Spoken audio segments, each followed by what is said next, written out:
Oh, hey, we are live. Hello there. I'm Eddie Mercado with BloodyElbow.com. This is Sheffield. He's also the Grinch's dog, as you can see. And welcome to the 6th Round Retro. The date, December 21st, 1997. The event, Ultimate Japan, UFC 15.5. That's right. And this was the UFC's first go in Japan, basically. My special guest for today, none other than my personal translator and bodyguard back in November in Cancun, Mexico. Also a mighty fine combat sports journalist for Mr. Vic Rodriguez. How are you, sir? Oh, I'm dandy, and I'm joined by another special, my tag team partner, the inimitable Bugaboo right here, who is kind enough to join us this morning because his mother's not awake, and well, why not? Why not have him along? Because he's awesome. Dog, Eddie's dog. Yeah, it's cute. Yay, dog. Yeah, so this is Mr. Sheffield here, and he wanted to join in the festivities because he is a bigger fight fan than I am, believe it or not. Yeah, so we're here to recap the UFC's very first ever trip to Japan. They went to Yokohama, the Yokohama Arena, and this was a pretty big deal. Now, this was back when SEG Sports owned the UFC, so it's post-Gracie ownership, pre-Zuffa ownership. Yeah. And, I mean, it was a pretty interesting card. You had a lot of significance, a lot of relevance here. This was, aside from being the UFC's first trip to Japan, I mean, complete with the quiet crowd and everything you would think of in Japan. But also, this was the very first ever heavyweight championship that Randy Couture won. Of course, he went on to do crazy historical things for the sport of MMA, but this was the first main title that he ever won. On top of that, this was the first middleweight championship fight ever in the UFC. Of course, middleweight back then was 200 pounds. So very historical in that sense. And we also saw the UFC debuts of Kazushi Sakuraba and Frank Shamrock. Of course, that was Sakuraba's only appearance in the UFC, but at least he got to fight twice, sort of.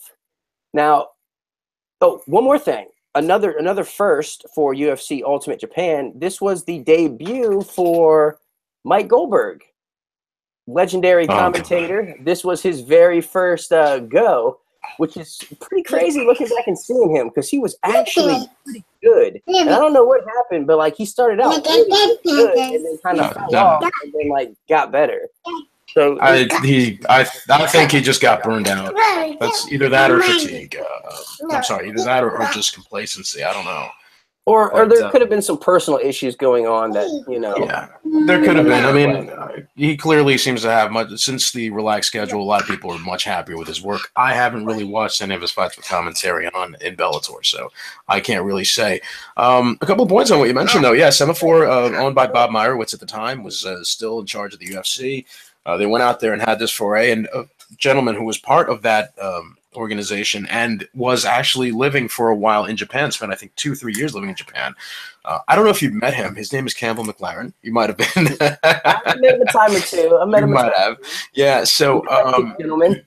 He was out there at that. I think it was somewhere near the time period where this was taking place. I'm not sure what exactly it is that prompted them to go to Japan specifically. Maybe it was the fact that it was considered to be the birthplace of this modern surge in martial arts. Quiet. So maybe it was something along those lines. It seems to be the reasoning because that's how they marketed the event. But you know, as we were talking about this prior to actually going live, history is kind to this card in terms of name value. The amount of fighters that they had, I mean, an Olympian in Kevin Jackson, you know, a powerhouse like Randy Couture, another legend in Vitor Belfort, and the mythical Sakuraba, who, you know, added even more to his mystique that he only participated in this lone UFC event and not any others.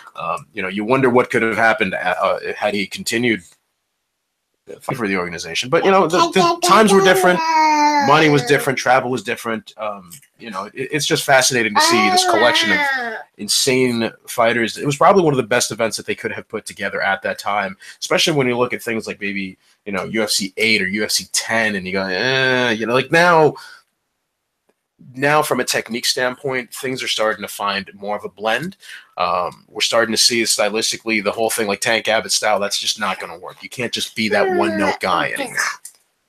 It was a good card, and I think this was like the beginning of the UFC's global expansion.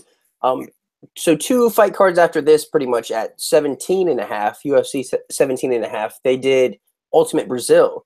So this was like the UFC starting to branch out, venture out, starting to test other markets, kind of seeing, you know, is this sport only really going to catch on here in America, or is this something that, you know, will actually work everywhere? Well, it was kind of cool. I'm not entirely sure. I'm like, I don't doubt. Quiet, bug. I don't doubt that part of that was exactly what you just mentioned. But I think another aspect of that people may be overlooking is that I don't think that they realize, or I think they might have known that they may not have been long for this world. You know, you look at the tumultuous nature of the legality of the sport.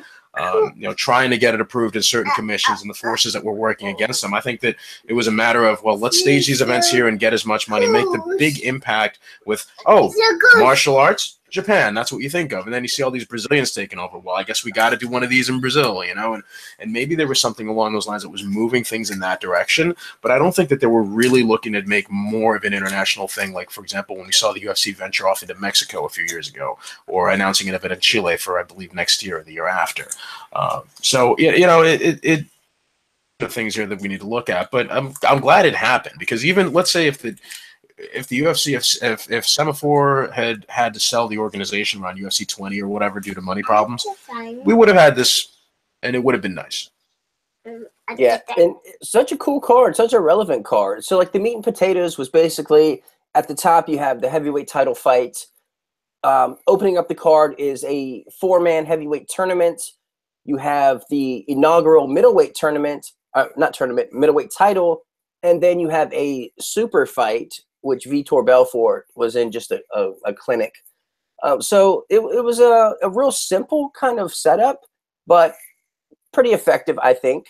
So let's go ahead and start at the top with the main event. Randy Couture, he went on to defeat Maurice Smith by a unanimous decision. Pretty much dominant, used his wrestling throughout. It was not the most exciting fight, we'll say. I mean, Randy just had a lot of top control. And, you know, Smith really didn't have many answers as far as getting up to his feet. Like, he stayed relatively safe from his back. He didn't really absorb much damage of any note, really, and even found moments to get back to his feet. But outside of a couple leg kicks, he really wasn't able to mount that much offense. So kind of a slow, grinding, Randy Couture-esque kind of match that you would expect. But this was the first time that, you know, Randy captured the heavyweight title. So, you know, this was the beginning, so to speak, of the legend that became Randy Couture. Yeah, and fitting that it would end in this manner. Although, yeah, not exactly the most fun, even by today's standards. Yeah, we're more educated as to what takes place, why things are being done. You know, we're seeing a lot of the pioneering stuff that people like Randy had kicked off from that point. And hey, Daddy's talking right now. Hang on. So what we're really seeing in these events, and even though Maurice Smith had that legendary cardio, right? It still wasn't enough. He was able to defend, at least on the ground, rather well. He was a very smart fighter, underrated in terms of his intelligence at the time, but it just wasn't enough. And unfortunately, there's not really much you can do when you have a guy like Couture against you. Yeah, and it's interesting. It was the first round is 15 minutes long. So it's 15 minutes straight of just Randy grinding on top of Smith. And, I mean, Randy really didn't let any kind of ground strikes go until well past the 10-minute mark. So, I mean, it was a lot of just controlling, just, you know, real hard to watch. And then there was a break, and during the break, they actually shouted out Ryan Couture as a first-year wrestler in high school. And that just kind of geeked me out, you know, Couture in high school at this point in time, and seeing where Couture ended up or where he is now, which, you know, let's just say he didn't exactly live up to his father's reputation, so to speak. But you know, it was a decent fight. They're really, I don't know. The one judge gave it a draw, which like I'm not even that mad about, and then the two others saw it for Randy. So yeah. Well, you have to remember also what kind of software were they using at the time. You know, I mean, you have to also look at where things were then, and so yeah, I can't be mad at that either. And a little funny note is when Bruce Buffer was announcing Randy as the winner, and he's saying Couture, his voice cracks, and it's just like the most awkward thing in the world. And it's funny to see it because you got Bruce Buffer, who is the consummate professional. I mean, yeah, he rarely makes a mistake. So like going back and seeing him in his younger days, you know, making some mistakes is pretty funny. It's still better than Rich Goins botching everybody's name. Yeah, and in Randy's post-fight interview, he wished everybody a Merry Christmas. So I thought that was cool and kind of fitting for this show, since this is Christmas Eve after all. And, you know, classic Randy, humble, not talking any smack, just typical Randy. Same guy back then as he is now. It's funny that we picked this card sort of randomly, and it ended up being a Christmas thing. Yeah, the cosmos comes together in the best sort of ways as far as MMA goes. It kind of does. In his post-fight interview, Maurice Smith went on to call the sport a grappler sport, which was true as it gets for that point in time, to be quite honest, but a far cry from where the sport has evolved today, where we have guys like Yair Rodriguez, you know, just a whirlwind of kicks and punches. So kind of crazy, you know, to see the sport go from such a grappling heavy sort of thing to this more complete, just, I mean, man, it's really come a long way. Yeah, if we're talking about the guys that were mostly grapplers, and you know, yeah, of course they would use striking, but it wasn't as much of a focus in their game. Then yeah, absolutely. But we ended up seeing everybody having to be more complete, especially when it came to the submission department.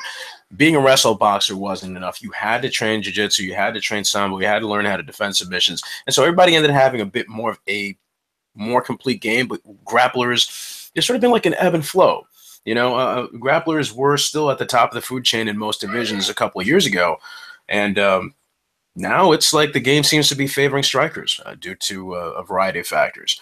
The guys are better at not being taken down. Guys are better at popping right back up or using the cage. So, you know, a lot of fights, as we saw one of the metrics earlier this week, courtesy of, I want to give a shout out to Zane Simon as well, because I think he's the one who was able to shine a light on it. But yeah, we're seeing that fights on average are spending much more time on the feet than on the ground. So, you know, it's just a matter of how the game changes, and you know, whether or not you're a fan of grappling, it's just what it is, man. It's just a different direction. Who knows where we're going to be 5 years from now talking about this? Yeah, and another thing is, with such long opening rounds, that really favored the grappler. If you're a grappler, you can get to the ground and you can control your opponent and slowly work. There's no emphasis on pushing the pace outside of not getting stood up, but you had time to work. And, you know, right. Jiu-jitsu, that's all you need is time, you know? Yeah. Let your opponent burn themselves out and then, you know, go in for the kill. So at this point, you know, Maurice Smith, he was right. The sport at the time was a grappler sport. Right. Okay, and so, yeah. Let's move past that fight. It was a good fight. We're gonna jump down to the alternate bout for the tournament, the heavyweight tournament. So we saw Trey Teligman defeat Brad Kohler by submission. He snagged an armbar at 10:05 of round one. This fight here, Trey Teligman, he came in, he was 4-1. He was 0-1 in the UFC, losing to Vitor Belfort. No shame there. But interesting case, he was missing part of his pectoral muscle. Yeah. He had this giant dent in his chest.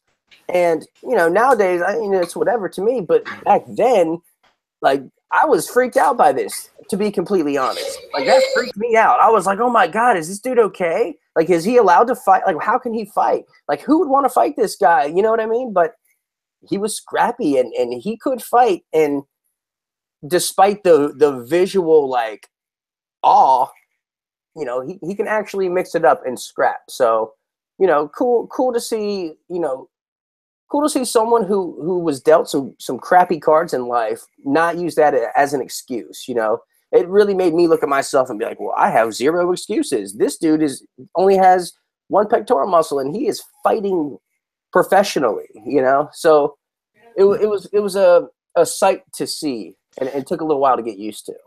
Yeah, I mean, it's kind of like you have to also remember the context of the time. Again, I can't say it enough because it is of that degree of importance, right? This is the faces of death era. You know, people didn't really totally know what was real. So you're seeing the sport that's already super violent enough and crazy, and you see this guy who's missing a thing. Like, wait a minute, is that going to be a handicap? Like, we didn't know. You know, it's just what it is. But yeah, Teligman didn't seem to suffer in any major way as a result of it. I mean, his chest did kind of look like a dented '67 Chevy at first glance, but you know, look, it's not. It wasn't a major impediment. It wasn't as much of an obstacle for him as, say, Nick Newell's arm, right? Like, I mean, and even that turned out to be to his advantage because he was able to hide the opposite hand for the chokes. So that's kind of a, you know, it was just another thing that he was able to work around. It wasn't as big a thing, but it was strange, and it was pleasant to see him taking on Kohler and winning that fight by submission the way he did, even though it was late into that first round. As you mentioned, that long slog of that 15 minutes, you run that pace, and man, I mean, that's really impressive that he was able to grind it out and do that back then. Again, looking at what grappling was like then, and even looking at the advances that we have with it now, it's like, okay, now from our perspective in the modern day, we're able to look back at that and see what he was doing right and sort of have that appreciation for what direction combat sports were going in at that point. So that was actually pretty cool to see. Yeah, so I think we should mention that the time limits for the heavyweight tournament bouts were the opening round was 12 minutes, and then there was a 3-minute overtime if necessary. But this fight specifically, Brad Kohler, he came in undefeated, 7-0. This was his UFC debut. Already had a win over Travis Fulton, who was like the Iron Man. This dude has like a gazillion fights. If you go check his record, I think he's still fighting. Actually, I think he's probably fighting next week somewhere in Arizona.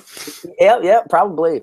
Now, so Kohler, right? He actually didn't do too bad. He's like this hulking, like just raw juggernaut looking dude, and he gets dropped with the jab early on, but comes back. Executes some pretty nice double leg takedowns, actually. But, you know, so he goes in for a double leg, and Teligman actually gives his back up. And so Kohler goes to take his back, and then Teligman rolls and ultimately in the scramble locks up an armbar. Pretty cool submission. I mean, I think it's interesting seeing someone so hulking like Kohler get armbarred. Like that gigantic arm just powerless against the hips of Teligman. Like I like seeing things like that. Yeah, a lot of that David and Goliath element. A lot of fights from those open weight eras were it made it so compelling to watch. At that, it still is to look back and see how, man, that they allowed that size disparity to happen. That's great. So Teligman was the alternate. He wins the alternate bout. He wasn't needed that night, but he did go on later in his career to score a decision win over Pride veteran Igor Vojtechkin, one of my personal all-time favorites. He did get knocked out by Pedro Hizzo twice, and unfortunately, he did get head kicked, knocked out by Tim Sylvia. Yeah. Tim Sylvia kicked him in the head. Well, man, you know, I keep saying, man, everybody sleeps on Tim Sylvia because he's a goofy dude, you know, but he was at a time, man. He was something that you didn't want to mess with that guy, you know. I'm not going to say he was one of the top 5 in history, but I got to give the guy, you know, we all as a community need to give the guy his props because he was terrifying at one point. Yeah, absolutely. I give Tim Sylvia all the credit in the world. He was a scary, scary man. A scary, scary man. And that was actually the last fight of Teligman. He retired after that. And I mean, I'm okay with that. I'm okay that he retired. You know, I think he's important to remember for the sport as one of the first guys, at least that I can think of, one of the pioneers that had some sort of like physical handicap that he just overcame and was a non-factor, and at least that I can think of. So that was cool. All right, so after that we had Tank Abbott in a slog of a bout. I mean, this was a painful fight actually when you actually go back and look at it. But so Tank Abbott defeats Yoji Anjo by decision, and man, this went every minute, every second of the fight. Tank basically gets early takedowns. Right away, he tries to finish with some grounded pound, and then there was like a little armbar attempt around the 3-minute mark, and then it's just more, a ref stand-up, a takedown. A ref stand-up, a takedown. And it was just, the whole fight was like that. Anjo just hung out on his back. Tank laid on top of him. Couple ground strikes here and there, but this was a really slow fight. Yeah, I mean, I think we need to shine a little bit of light here on Anjo. For those of you who may remember the legendary story of the Japanese pro wrestler that went down to Rickson Gracie's academy to try to goad him into a fight in Japan, and ended up, threatening to slap people and shoving students around, only to get absolutely brutalized in a private match that they held in the back room. That's Yoji Anjo. Anjo was, what was he? He was like 0-6. No, actually, no. He was 0-5 with like a draw. Yeah, something along those lines. So he never won a mixed martial arts fight. And the importance of this is also another thing. Look, I know there's a lot of mixed martial arts fans that don't like when people talk about professional wrestling or blending the two, but you have to understand, I say this every time, they are inextricably bound. They are joined at the hip at every step. So Anjo was one of those guys who grew up with that sort of, he came up with the catch wrestling lineage, sort of Carl Gotch, Billy Robinson, strong pro wrestling style from like the Ricky Dozan days back in the 60s. If you don't get that, that's way too much to break down. I think that's something you should Google, and it will be to your benefit. So, pro wrestlers in Japan, Japanese pro wrestlers were seen as the toughest guys on earth. Their workout regimens were insane. Their reputations were, in a lot of these cases, were very legit, even though they weren't doing any real fighting. And so, yeah, I mean, some guys like Sakuraba were able to make the transition rather smoothly, but then you have a guy like Anjo who was not. He was not physically gifted. Even compared to a guy like Tank Abbott, which, I mean, imagine that feat. And he just went in there and just got his teeth knocked out. And it wasn't pleasant to watch. I mean, there was no cardio. There was no real technique on display. There was nothing really that he could do to save himself in that fight. And I mean, you're fine. You can be more than forgiven for skipping this one. But yeah, I mean, the sport was not perfect. Even in as good a card as this was for its time in terms of name value. Yeah, it wasn't. This fight sucked. Let's just be honest. But the thing is, Tank injured his hand in this fight. So his left hand was injured. He announced it in his post-fight interview.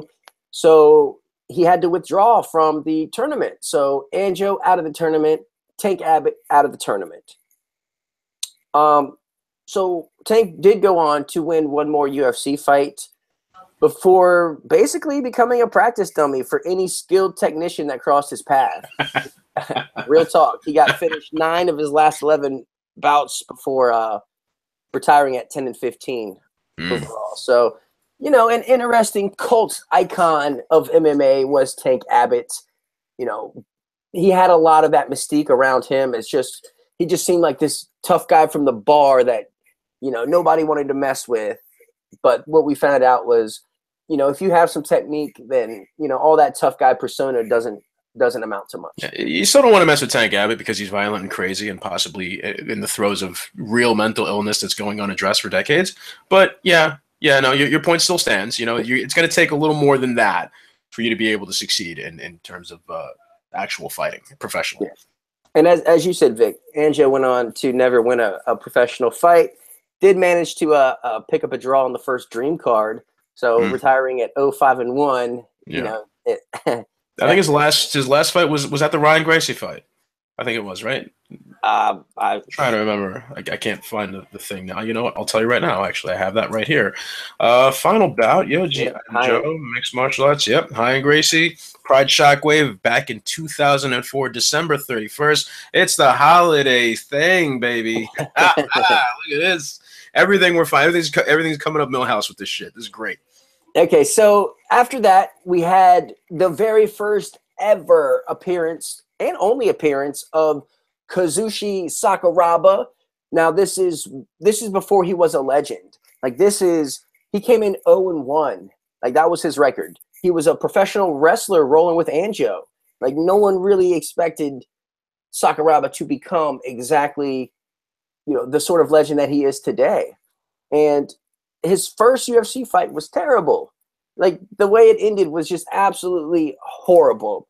So Sakuraba comes in, right? He goes for this early takedown. They end up scrambling. They get back to the feet. Silveira starts unloading a flurry of punches on the feet. And Sakuraba just kind of covers up, not really defending too well. And then, maybe only like 2 of those punches landed in the flurry. Sakuraba drops down for a low single leg. Big John McCarthy thinks Sakuraba was knocked out, jumps in and stops the fight as Sakuraba's going for the single. And it's like, oh, that's not a good stoppage. And so that was a real anticlimactic ending to, this heavyweight tournament bout. And it just turned into a debacle. Yeah. Look, much credit to John McCarthy for admitting in this case, as in many others, any time that he's made a grave mistake of this nature. You got to give it to the guy for at least not being stubborn and saying, like, look, we messed up, or I messed up, and, these things we need to improve and learn from. And in true, it was, in fact, an unfortunate teachable moment, but a teachable moment nonetheless. I got to hand it to him. They handled it pretty well after the fact, I guess. And it's a real trip looking at Conan Silveira back then when he was in full Miami Beefcake mode, right? You look at him now, it's like, wow, that's the same guy. It's kind of hard to tell, But yeah, I think I'm starting to wonder if maybe subconsciously, and again, this is purely speculative on my behalf, but I think that size disparity thing was probably messing with McCarthy. Like, let's not let this guy get beat up too badly. You know what I mean? And he maybe might have seen something there that wasn't totally there. So when he sees Sakuraba drop and he's like, oh my God, this little guy's going to get murdered in front of me. I need to jump in and intervene. I don't know if that's maybe what was something that might have played a part here or not. Or who knows? Maybe this has nothing to do with it. Maybe it was just a matter of timing. Maybe he saw the legs buckle or something in a certain way and didn't realize that it was just a way that some of these guys drop for singles. Sakuraba, high school athlete. He'd been a wrestler for quite some time coming up, and then he transitioned into professional wrestling. So a lot of his technique, again, very legitimate and even more oriented towards that catch wrestling style that I mentioned earlier from Billy Robinson, the Snake Pit, and Carl Gotch. So he even had much more of an influence, which of course led to his success. If you check out his YouTube channel now, you'll still see him demonstrating amazing technique, a lot of wrist locks, a lot of arm bars, a lot of this just really wily shit. And he was doing that stuff back then. So it's a real treat to see him performing then. It's just unfortunate that it was under these circumstances and they ended up having to do, well, I'm sure we're going to get to what happened with that. But yeah, it ends up being a no contest due to premature stoppage and less than 2 minutes into the fight. So when Vic is saying how Sakuraba was little, what he's meaning is, so Sakuraba was kind of a late replacement for this. And he was only weighing in at around 180 pounds. So we actually had to fib a little bit, saying that he was 203 pounds just so he could make it into the tournament. Yeah. So he was, like, Vic's not, Sakuraba was legit the smallest guy on that entire card, more than likely.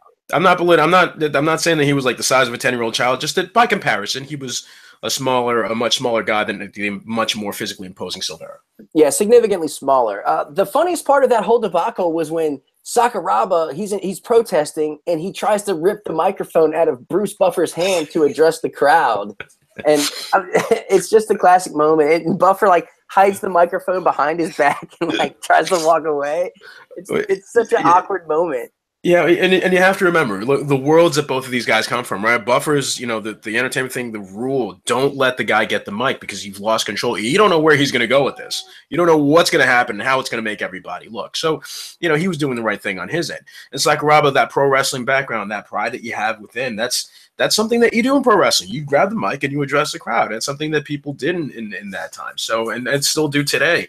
So, maybe not so much in mixed martial arts, but yeah, it's just something that happens. So it's a little, it's a lot less awkward now, I guess. And especially someone from like who grew up watching pro wrestling like me. Anyone who has will kind of understand why that was. But yeah, that was actually kind of funny. I gotta hand it to him. Okay, so we have the first 3 tournament bouts completed at this point, and the UFC was facing an issue because the alternate bout went fine, but then in the Abbott fight, Abbott absolutely dominated, but his left hand was injured, so he had to pull out. You had Sakuraba and Silveira in a no contest, so neither of them are advancing. So you have Tank not advancing, his opponent not advancing, neither Sakuraba or Silveira advancing. So luckily for the UFC, it was time to move on to the inaugural middleweight title fight. So this gave them a little bit of time to figure out what they were going to do with this kind of messed up situation. Yeah. So here comes Frank Shamrock, of course, brother of Ken Shamrock, who everybody was already familiar with, from the early UFC. So we knew that, hey, if this is Ken's brother, he's going to have some of this shoot fighting abilities. He's going to come in with submissions, probably looking for takedowns, looking to work the ground game, probably not going to want to strike. His opponent, Kevin Jackson, was really decorated, severely decorated for never being talked about present day. I mean, no one remembers this guy at all. That is an absolute shame. Yeah. Yeah. Right. I mean, he comes in 3-0. He was 2-0 in the UFC, winning UFC 14 tournament, beat guys like Tony Fricklin, who everyone's familiar with. He won a gold medal in freestyle wrestling at the '92 Summer Olympics. So we had a gold medalist in wrestling way back at UFC 15.5. We talk about Henry Cejudo, cool, but this was like a legitimate, big time, like big guy. Like this was a huge dude, and we knew what he was coming out to do, but Frank Shamrock was no slouch at this point either. He was new to the American scene, but he was already known over in Japan. He was all over in Pancrase with he had like 3 fights with Boss Rudin already at this point, and fights with like Vernon Tiger White and Tsuyoshi Kasaka, Ensign Inoue. So this was exciting, and the fight did not last very long. No, what'd you think of this one? Well, it didn't need to last very long to be compelling. And again, this is one of those things where you couldn't be one note anymore. For all credit to Jackson, phenomenal wrestler and very, very determined and just an exceptional athlete. But that technique, man, that craftiness, and Frank Shamrock, I've had this sort of love-hate relationship with the whole Frank Shamrock thing, because I'm as much of a fan as I am of the things that he did and the things that he at least claimed to have stood for at that time.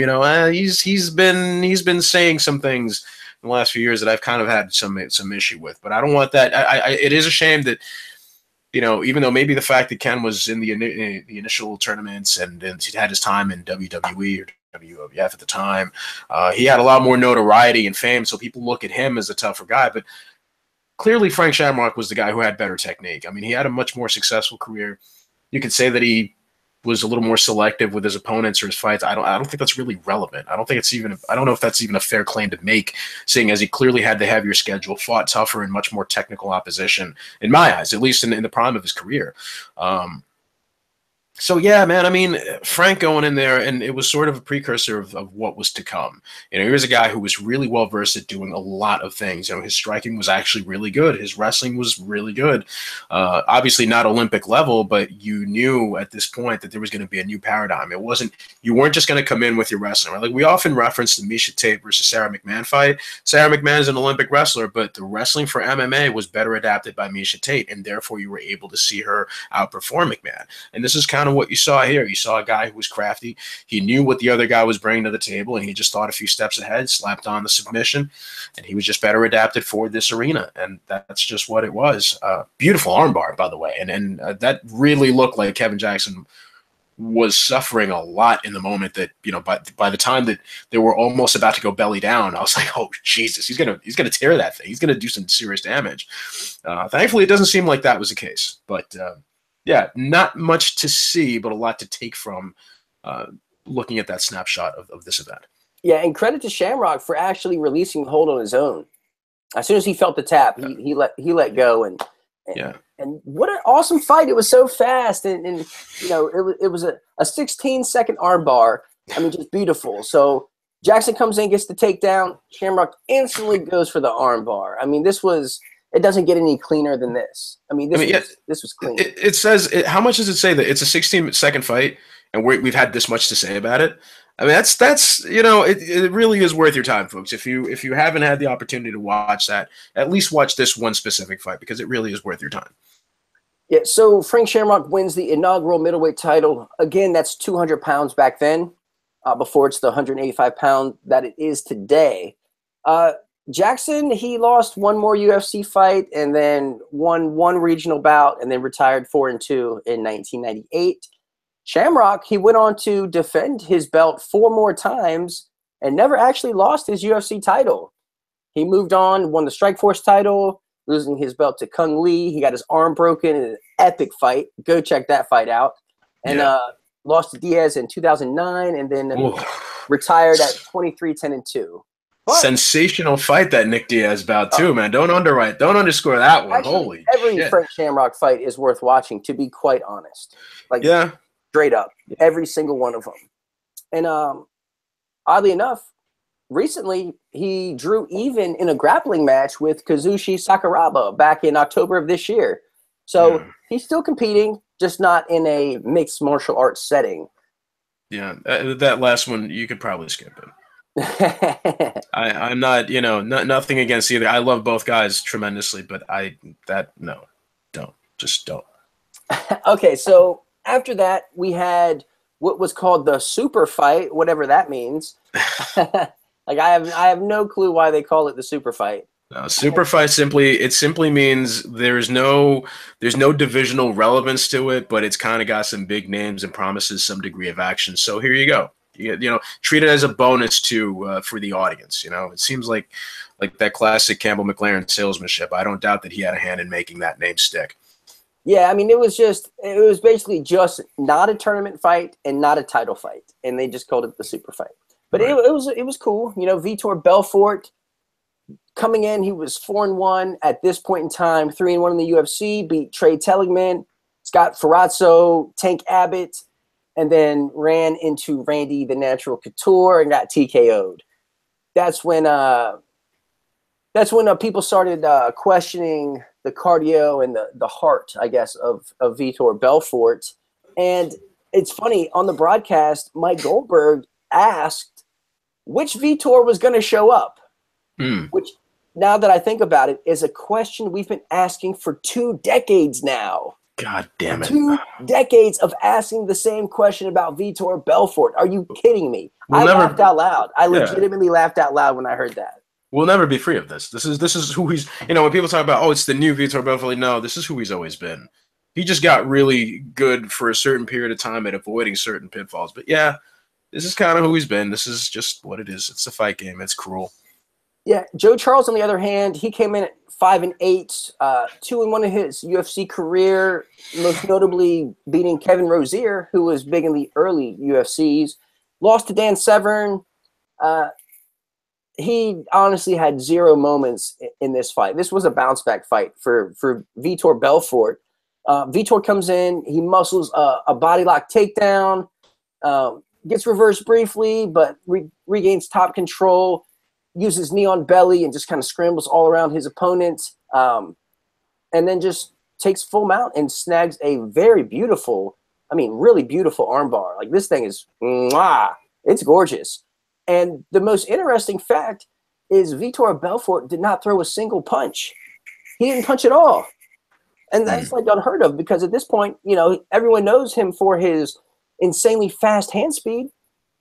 But here he is being Mr. Jiu-Jitsu and just put on a gentle performance, which was kind of unexpected and not really what you think of when you hear Vitor Belfort.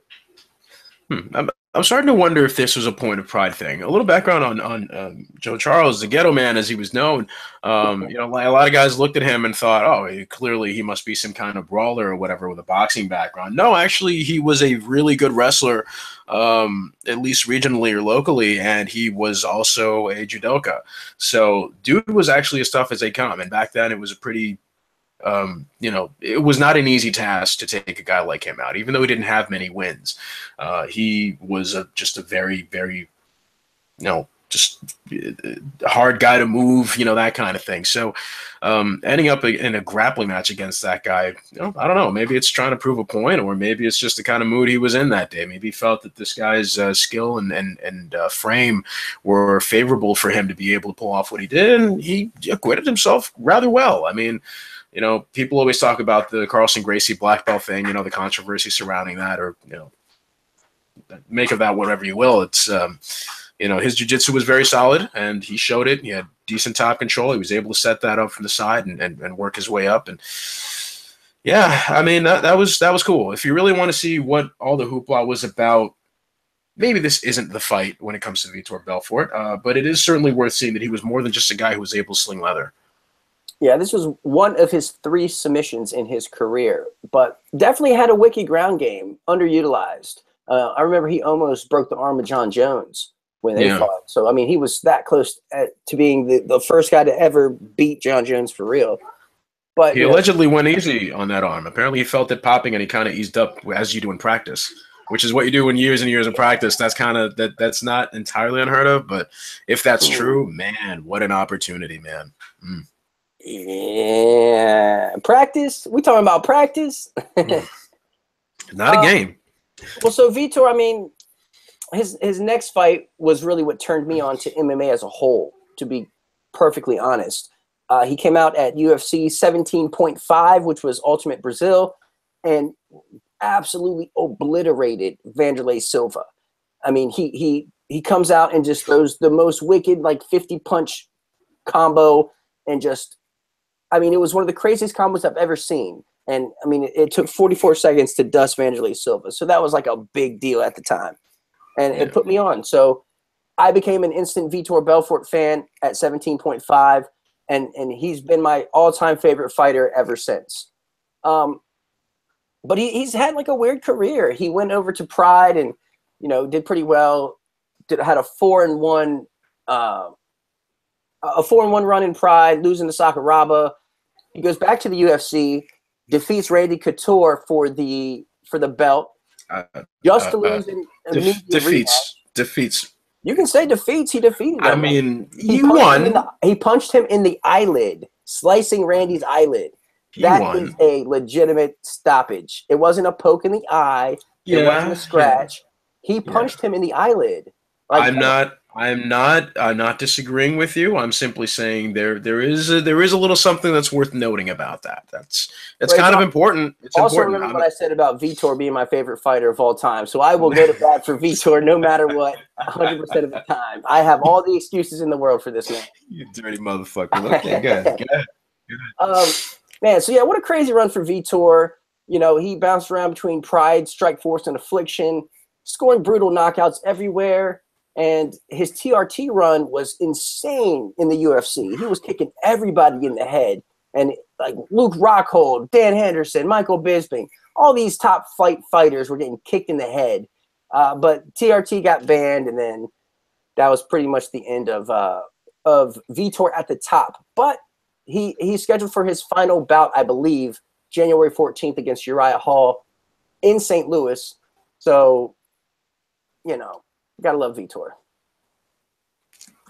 All right, so before that, we're gonna conclude the tournament. The UFC figured out what they wanted to do, and it turns out the UFC sanctioning body, whatever that means, reversed the decision, changing it to a no contest.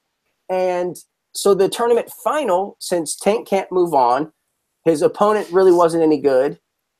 They left out the alternate guys, and they just booked the rematch. So Sakuraba and Silveira actually got it in for the second time. So Sakuraba's lone UFC appearance actually involved fighting the same guy twice in the same night. Second time around, though, a lot different than the first. Silveira actually closed the distance, which surprised me a bit since he did have success on the feet, being the much bigger guy. But, you know, Sakuraba locks up a Kimura to defend the takedown, makes it to the back. I mean, it was a wrap, basically, once it hit the ground. Sakuraba was just much better despite giving up the size advantage. Circled around from the top and snagged this beautiful armbar.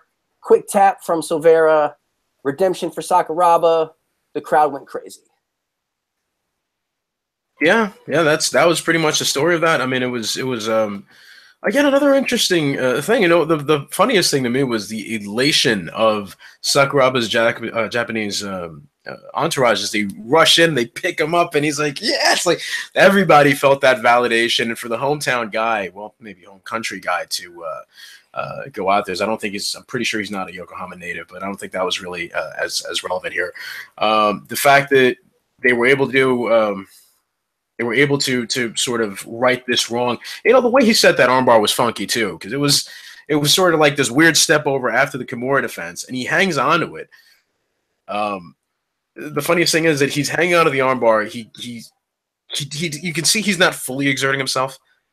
I don't know if you were able to notice that. Like he's just hanging on. He seemed like he had a little bit more to go. And when he feels a tap, he eases up just a little bit, but not enough to let anything really give any real breathing room, right? Until McCarthy stops the fight officially as a matter of recognition of like, you're not going to fuck this up again. You know, it's the whole, keep going until the ref stops you mantra, you know, as we've learned from grappling tournaments worldwide. That's just kind of something you have to do.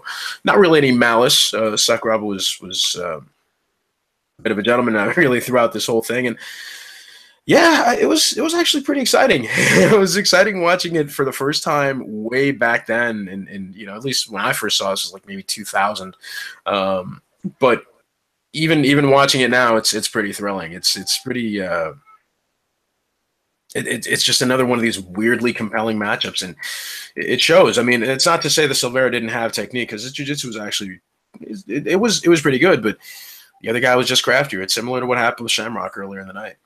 Yeah, so Sakuraba wins the heavyweight tournament, only winning one fight, but hey, tournaments, that's kind of what happens in tournaments. They're hard to go off without a hitch, and rarely do, even today. Even though we rarely get tournaments today. But there was that Copa Combate tournament in Mexico this past November. That was bananas. God damn, that was so weird. That was just so weird and crazy and fun. Crazy awesome, yeah. Yeah. Sakuraba, man, he would go on to become the legend of legends, like one of the most respected competitors of all time as far as mixed martial arts goes. I mean, he put up a biblical run in the Pride organization. I mean, he defeated everyone. He fought everyone. He was technically submitting Gracie's, breaking arms. Like, he's finished 23 of his 26 wins. He's been knocked out 10 times and submitted 3 times. But, he finally retired in 2015 at 26, 17, and 1. They could probably dig him up for another fight. I wouldn't be surprised. I don't want to see it. And we talked about him drawing even with Frank Shamrock in the grappling tournament or the grappling match back in October for Ryzen. But man, what a legend! What a legend that was Sakuraba. Showing up to the UFC for one fight or for one event, ends up winning the tournament in some craziness, some controversy.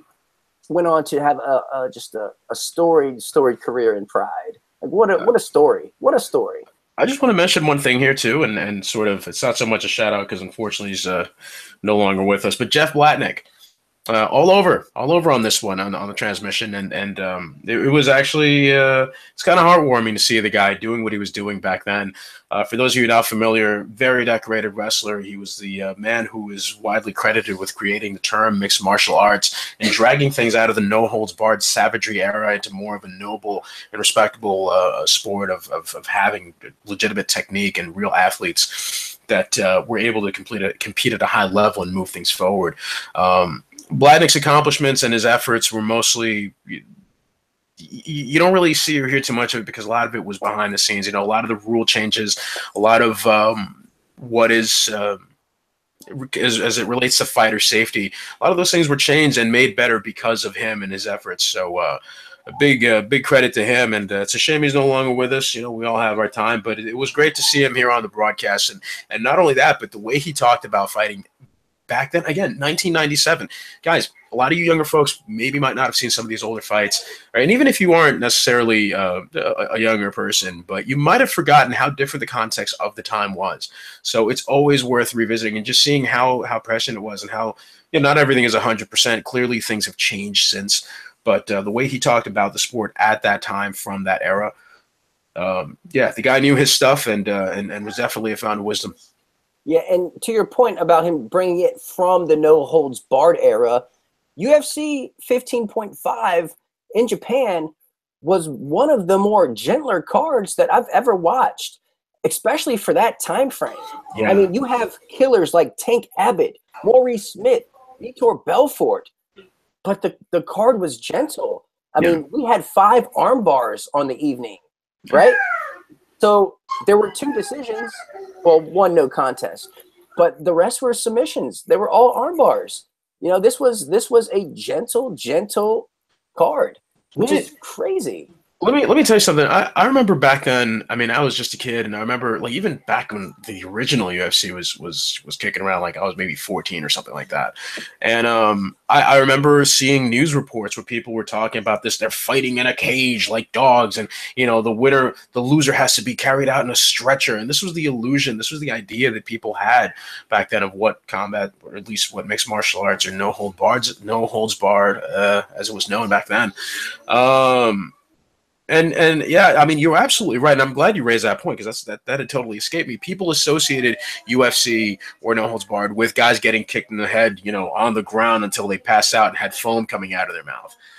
And we didn't have any of that. Even with strikers of the caliber of a technical guy like Maurice Smith or just a brutally violent finisher like Tank Abbott, we didn't have that. It's not like was it Jerry Bolander, I think, that he knocked out once with a standing Matua? You talking about Matua? No, Matua, he made Matua go on a straight seizure, and then he mocked him for it, which was one of the most dickish thing I had seen, probably still to this day, because Jesus, you don't need to do that.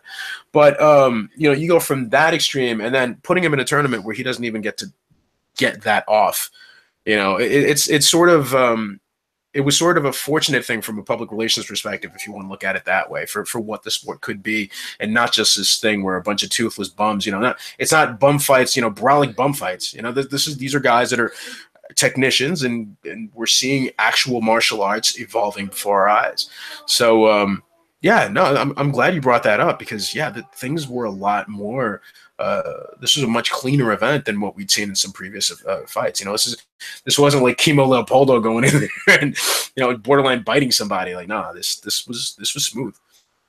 Yeah, it was interesting. I think perfect for Japan, like very fitting for the educated Japanese audience who, they were a little more understanding of the ground game as opposed to the American fans who, anytime it was on the ground too long, they booed and. So it was I think it was fitting and just perfect. It was a perfect event for the setting. I was pretty happy and full of history. First middleweight title, Randy's first heavyweight belt, pre-legend Sakuraba's lone UFC appearance. Just an overall historic event. Well, I guess that's our show. Thank you guys for tuning in. Vic, thank you so much for joining me on this Christmas Eve morning. I definitely appreciate it. You can follow Vic on Twitter at Vic M. Rodriguez. You can follow me on Twitter at The Eddie Mercado. You can read us both over at bloodyelbow.com. If you like the show, smash that like button. It's the thumbs up down below, probably like somewhere right down here. In the comment section, tell us about your favorite Pride moments. Tell us about your favorite UFC moments. Tell us about any kind of old school experience that you've had with MMA in general. We would love to hear about it. Let us know what other shows from yesteryear that you would like us to review and recap. And what else? Subscribe to MMANation.com. That's DOTCOM on YouTube. Whitelist us on your ad blockers because you love us and you want to keep this content free and regular. There will be a UFC 219 this weekend, so I will be back on Saturday with Zane Simon for a regular 6th round. Monday on New Year's Day, I will be back with the 6th round retro with Fraser Coffeen for the Affliction, the first of a 2-part series for Affliction's first pay-per-view. That's when Nice. Fedor came and club and sub Tim Sylvia. That was God damn. that was such a classic. Yeah, if you thought that this card was rich with names that you had forgotten were even in the same room together, you're gonna love that Affliction one. I definitely suggest that. Yeah. Vic, you got anything to pimp or any shout outs or anything? Nah, man, I'm just out here. I just want to just say a little something nice to about some of my friends here. Slothreport.com, theslouthreport.com. I say it often. I say it loudly. Please visit them out if you train jiu-jitsu or if you're interested in it. They've got a lot of great basics, a lot of great little, instructionals and things to help you along in your progress. And Haynes House. Please be sure to visit Haynes House Apothecary. Our good friend Steffi Haynes doing amazing work, and her products I can certainly vouch for them because god damn they're good. My wife loves them, so be sure to do that. Awesome. Well, everyone out there, enjoy your holiday, and we'll see you next time. Now go be a good person.